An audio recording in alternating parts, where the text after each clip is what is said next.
I'm talking about? Who do you idolize when you're a kid, you know? And like, so to be sitting up here next to him and hear those words from him, like.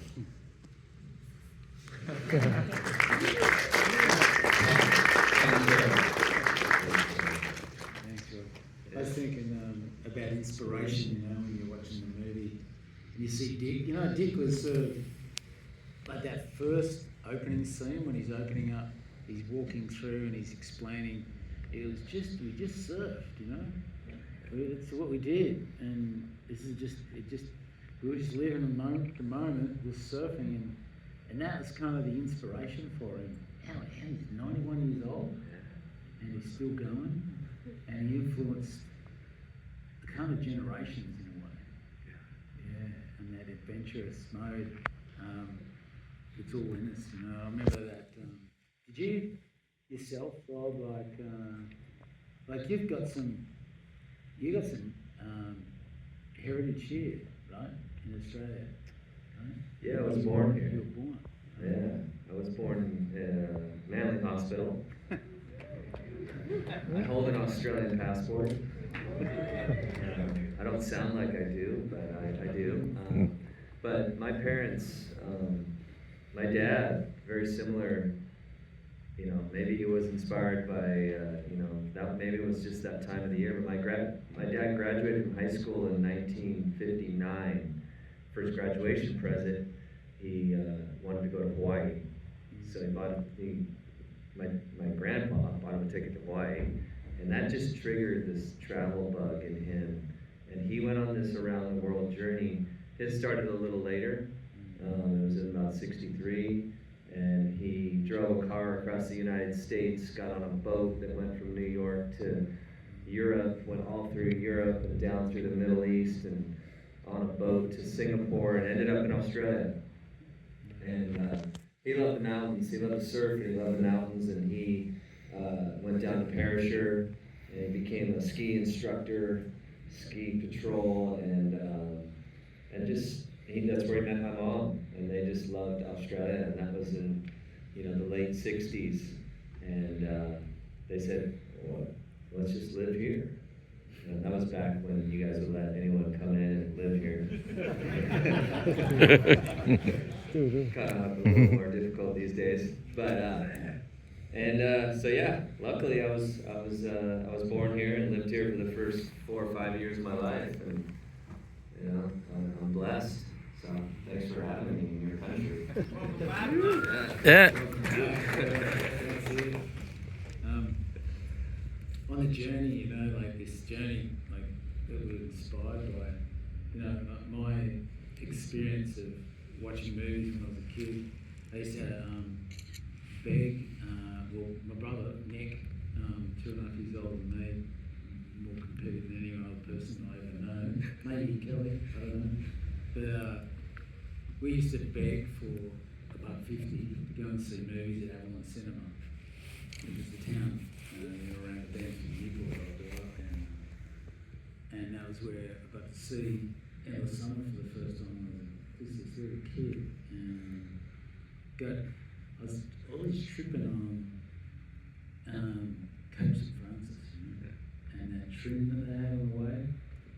Kind of what I noticed with you, Rob, and your style of surfing, how it sort of goes back to that. Can you give us a little heads up about that kind of where that inspiration is? I can just see it in surfing. Yeah. Well, it's interesting. Like when you talk about when you saw the first time you saw the Endless Summer. I started surfing in '83, and it was an interesting time for surf movies, and I didn't actually see the Endless Summer until I was probably 15 or 16, and it was pretty life-changing for me as well, just knowing, like, wow, what's out there? Like there's so much, there's waves everywhere. There's in places you could, barely imagine, right? And the cultures and all the things that we've been lucky enough to experience in our lifetimes, but back to surfing is like drawing inspiration, from surfers that you looked up to. I clearly remember my wall as a kid. There's a whole room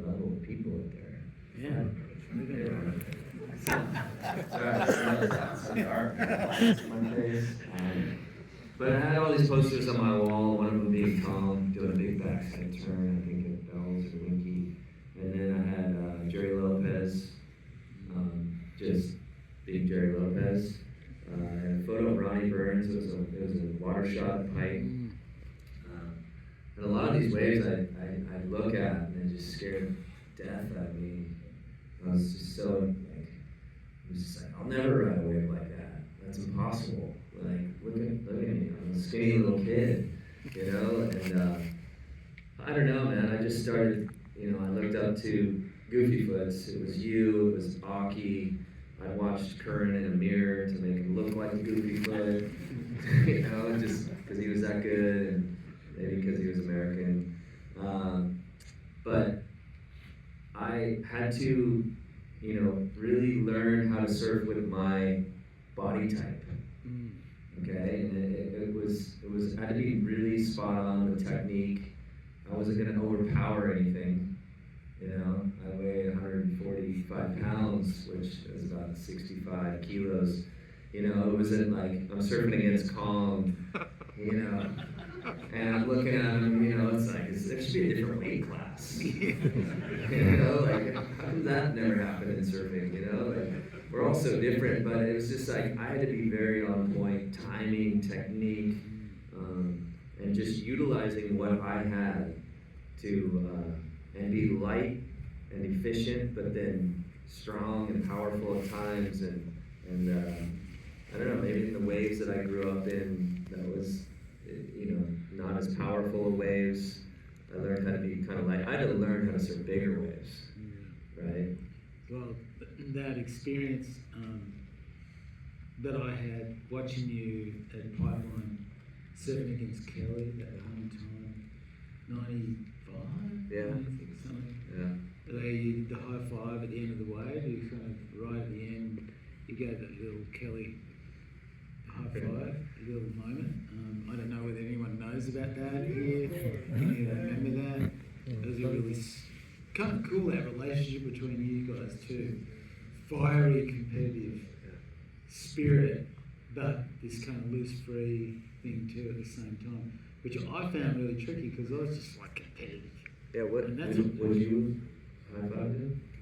Would I would have you just tried to take him out. Yeah, you would have knifed him. You know, I was a little bit.